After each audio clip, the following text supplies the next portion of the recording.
So I'm doing this the same night as my last video, but I'm going to probably queue it up to go public in a day or so. I did a humorous react video, a short, where I pretended to commit harakiri upon hearing the news that Chris Chan apparently has an actual honest-to-God girlfriend. But I wanted to try to provide some actual commentary, some thoughts of actual substance on the matter. And so if you don't know, obviously direct interaction with Chris Chan has been very much at a minimum ever since he was released from jail. But and he appears to be living in some kind of halfway house, but recently he's been able to return to the Sonichu temple for some reason, and that's been cause of concern for some people, for a number of people. But then something interesting has emerged recently, and that is that Chris Chan appears to have an actual girlfriend, someone that he has been physically affectionate with in public and is carrying on with in public as if they are in an actual relationship. And this is apparently not his mother and not a hooker, which had been his only two previous sexual experiences.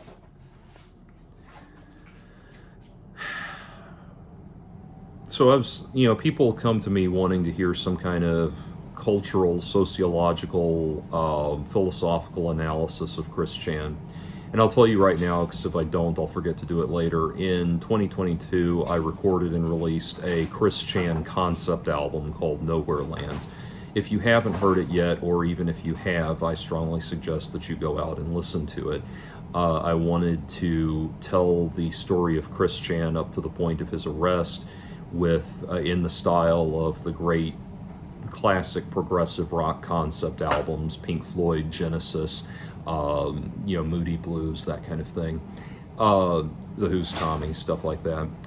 Anyway, so all of that said, thinking about this, my last video, it's funny, I was responding to Matt Walsh with some very socially liberal views on sexuality.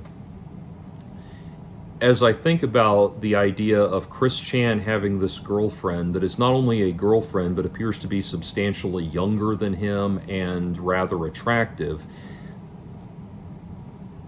First of all, obviously there's a lot we don't know, but just for the sake of discussion, let's assume the most unbelievable thing has happened, and a girl that is attractive and is rather attractive and considerably younger than Chris Chan has actually taken a bona fide romantic interest in him. What would we be to make of that? Well, going back to the socially liberal ideas that I put forth in response to Matt Walsh, I actually want to invoke some socially conservative ideas put forth a while back by one of his colleagues, namely Andrew Klavan. And Andrew Klavan I've always enjoyed on the level of his literary analysis, his commentary on the arts and humanity and that sort of thing. He's a writer and he has a lot of insights into the craft of writing.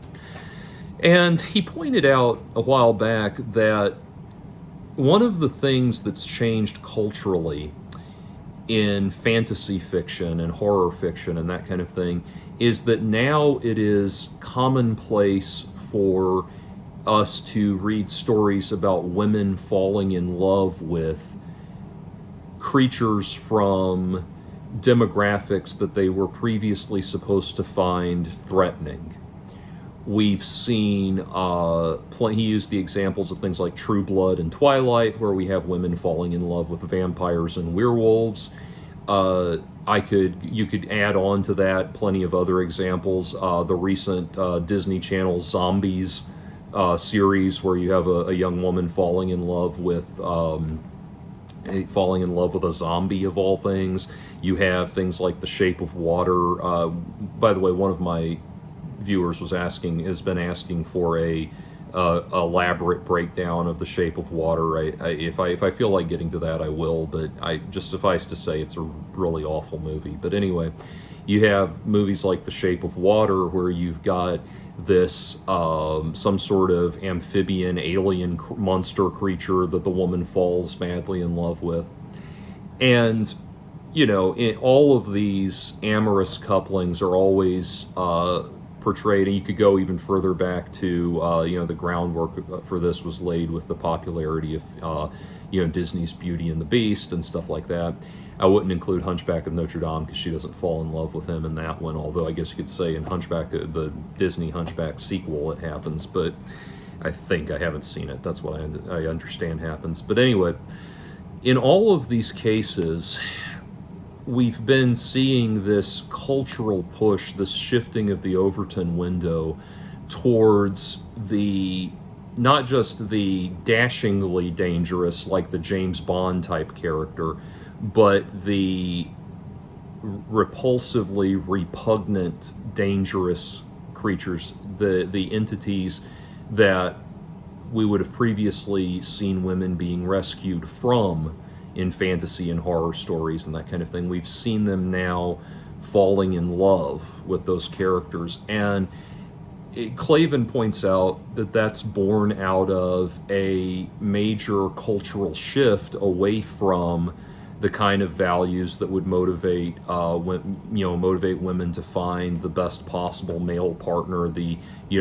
kind that's represented by the dashing knight in shining armor, the prince that awakens her with a kiss and all of that stuff has moved. We've demonized that to such a degree that all of the things, and we've replaced it with the default assumption that if something is repulsive and dangerous, then it's to be admired and fawned over and attracted to, and all of that. And that is the ongoing thing. We no longer celebrate in fiction the stories where the handsome, dashing, sexually viable male rescues the woman and saves her from the hordes of slimy zombies and monsters and werewolves and all of that stuff.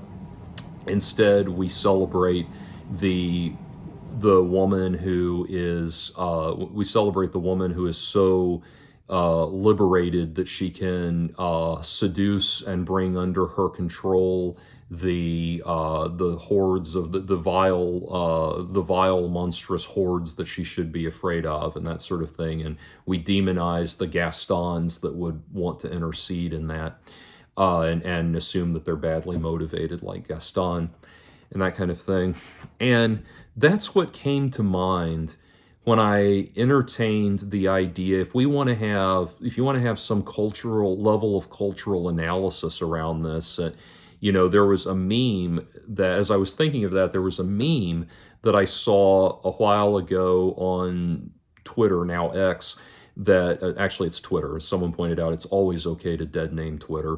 But anyway, something that I saw on Twitter was somebody said something like, Chris Chan walked so that Gen Z could run, and it had that caption was connected to a picture of a bunch of like furries and bronies and rainbow haired nerdy looking guys and everything like that. And sadly, there's some truth to that. We have demonized, I know this is going to sound red pill, and I assure you I'm not red pill. I think the red pill people are revolting and pathetic, but it's worth thinking that maybe we've demonized the most sexually viable heterosexual men to such a degree now. I mean, it's just constant. It's like I talked about the message of the new Snow White movie, the message of the Barbie movie, the message of all of these movies that have been coming out is that the ideal woman is a invincible girl boss that don't need no man, and this default assumption that any man that's interested in you is somehow by default predatory and ill-intentioned and all of that. And we've demonized that while celebrating the coupling with the grotesque and the repulsive to such a degree that maybe we have shifted the Overton window so far in one direction that lo and behold, there are now women, desirable women, who consider Chris Chan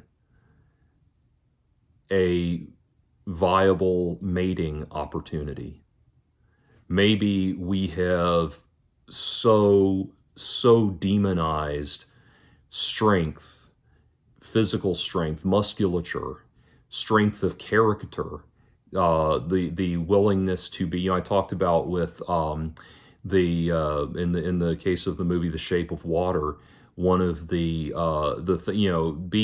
the water has no shape. It just takes the shape of whatever container it's poured into. And that's presented in that movie as being some kind of human ideal, just being buffeted around and, turned into whatever shape you're poured into. No, what should be attractive is resilience, the rock that remains unshaken and unmoved in the face of the water. That's what should be attractive, is somebody who's resilient and sure in their beliefs. We've demonized that. We've demonized it's just constant demonization of everything that we would naturally presume to be attractive and strong in men. We've demonized it to the point, and it's been demonized to the point and bastardized to such a degree that maybe now we're starting to see in the new generation women that have been what Nietzsche would call the complete inversion of values. Their values have been so inverted to a point that Chris Chan, there are going to be women for whom Chris Chan is now a legitimate mating opportunity. And, it's funny, I know people would probably say, want to say, well, Jordan, gosh, you're such a weird, nerdy sort of person that, you'll probably have a downstream benefit from this. There'll be women that want to get with you. And it's like, that's the thing.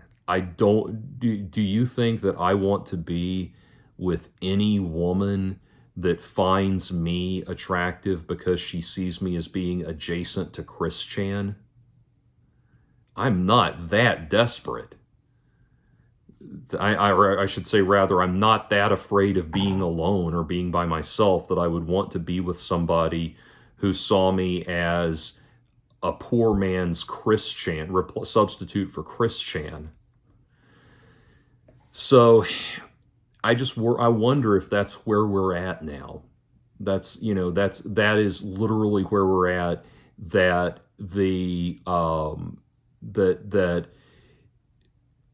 we've literally inverted values to such a degree that some cretin this. I mean, I don't need to describe how unappealing Chris Chan, viscerally unappealing Chris Chan is. We all know, but let's see, blue-haired, obese, middle-aged, delusional, sexual predator, all of the things that we associate with that are associated with Chris Chan, all of those horrible things. She's not attracted to him in spite of those things, but perhaps even because of them. That's what, if you want some sociological analysis of this, that's what's concerning to me. And that's, I'll say something here that will piss a lot of people off. But it's something that I think is worthy of consideration in this discussion.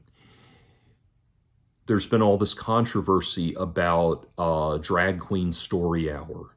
And taking men that are essentially dressed up like Christian and having them read stories to kids and that sort of thing, and the controversy surrounding that.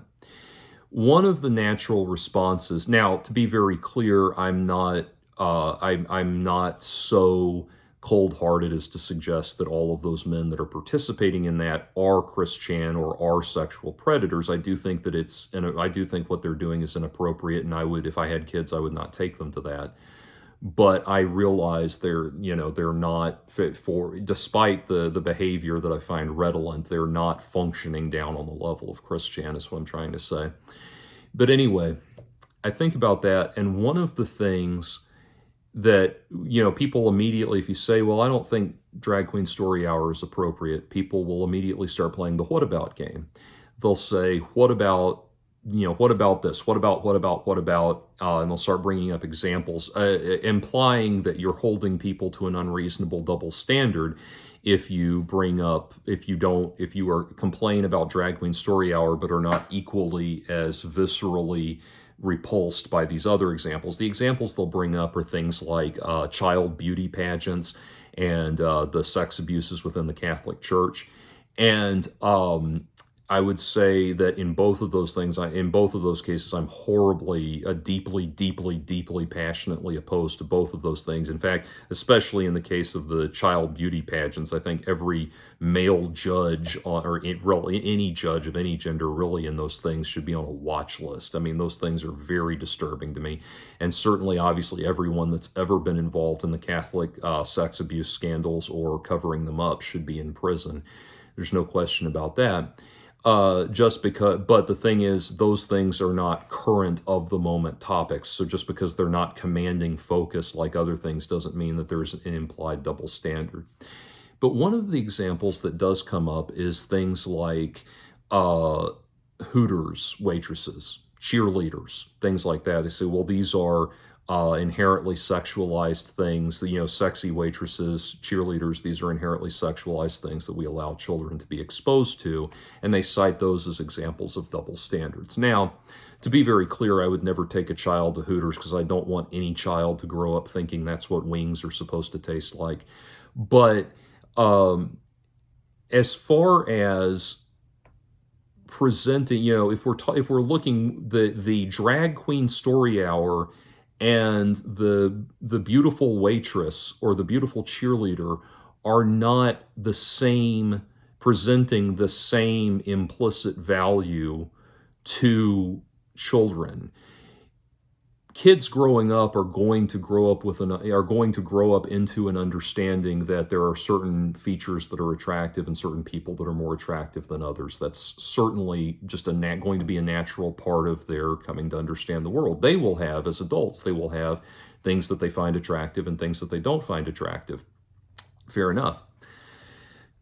But one of the things is, and again, I'm not suggesting that I'm not suggesting that there's not realistic boundaries in terms of how kids are expected to interact with, attractive waitresses or attractive cheerleaders and that kind of thing. Obviously, there have to be boundaries within that.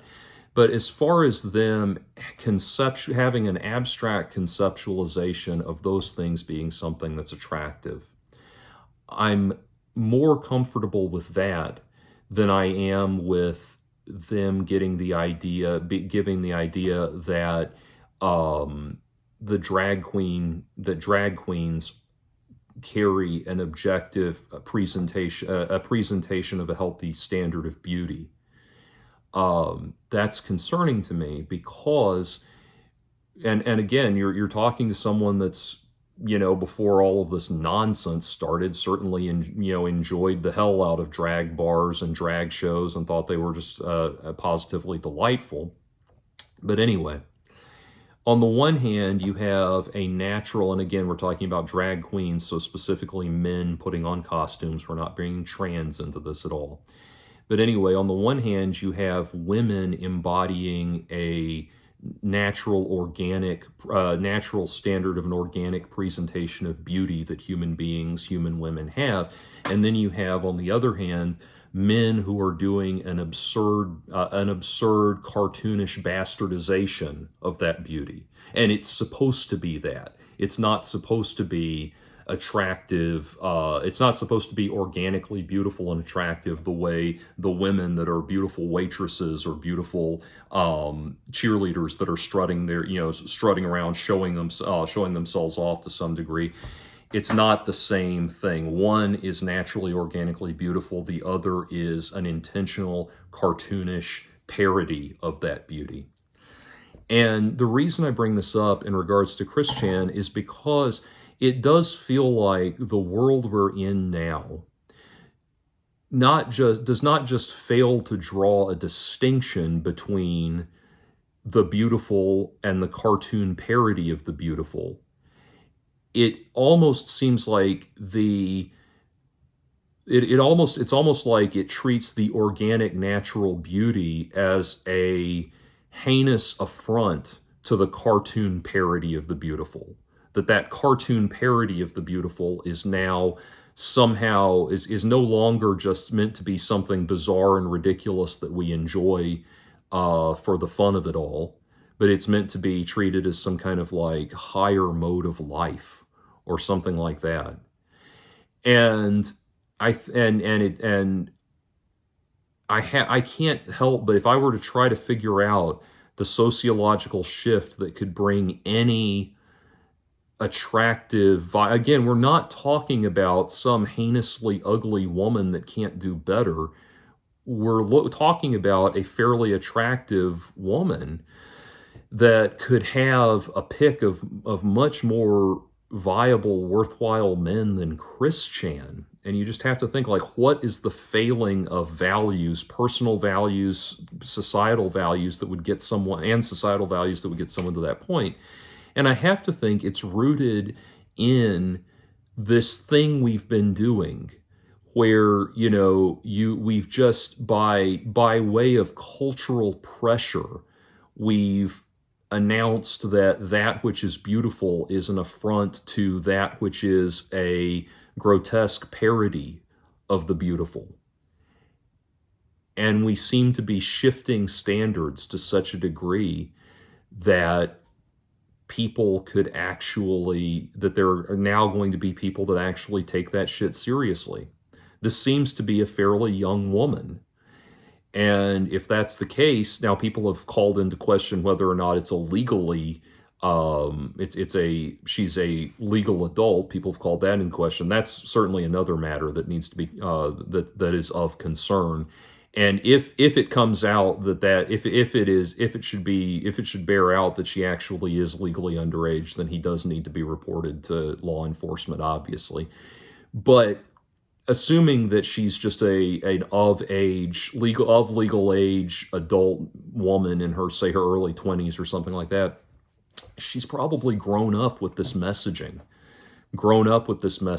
that the handsome, dashing prince that wants to save you from the grotesque ogre is the real bad guy.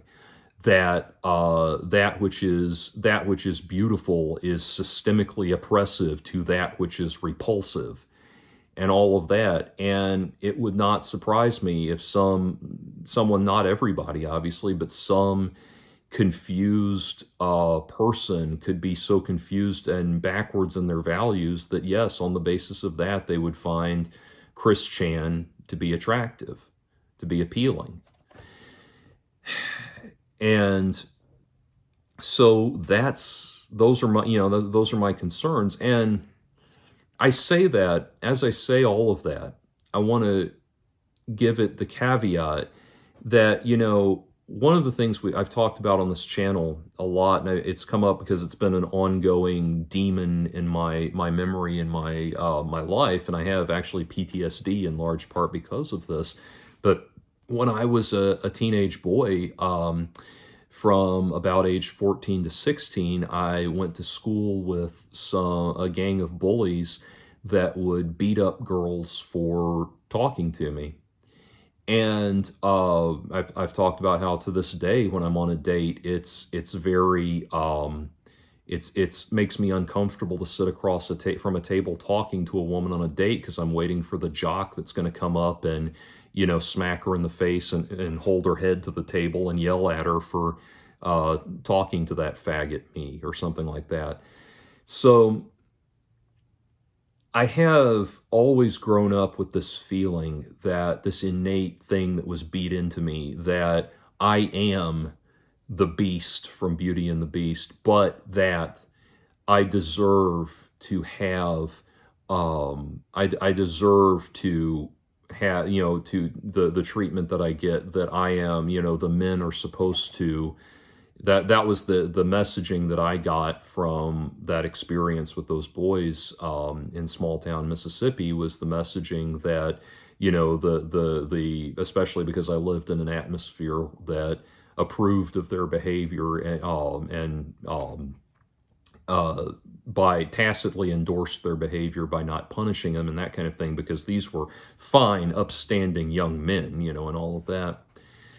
As I say all of this, express all of these concerns, that still looms in the back of my mind, that, the actual message of Beauty and the Beast, that it's what's on the inside that counts. That message is still valid. I just think and I've certainly been on the receiving end of, like I just described, young men who saw themselves as the Gastons of the community and things like that. That messaging is still valid. The message that it's what's on the inside that counts, and that you should, that beauty goes deeper than skin deep and all of that. Those messages are all valid, and I have been the person for whom they are valid. But it seems like we got the wrong message. It's kind of like in Atlas Shrugged.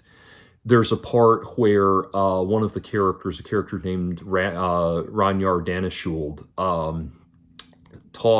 gives this speech about how we've lost the understanding of the character of Robin Hood, that Robin Hood is supposed to be a character who, we say that Robin Hood robs from the rich and gives to the poor. Well, not exactly. He was actually specifically stealing from the government that was taxing the people into poverty and returning the money to the people. He's not a pro-socialism message. It's a an anti-theft by taxation message, is what we're supposed to take from Robin Hood. By the same token, that message that we're supposed to take from Beauty and the Beast, that it's what's on the inside that counts, that beautiful people, that beautiful people are not necessarily good people, ugly people are not necessarily bad people, all of that messaging seems to be lost. And what we're really the message we've taken from Beauty and the Beast and all of that is that we're supposed to, the message that we're supposed to regard as, rather we've got this bastardized message where we're supposed to regard the repulsive as morally virtuous, and the physically attractive and the desirable as inherently wrong and heinous. And so that's what comes to my mind with all this. And I know I'm way out in the weeds beyond just the implications of Chris Chan having an attractive partner and all of that, but that's what comes to my mind as I think about that. Anyway, so those are my thoughts. What are yours? Take care.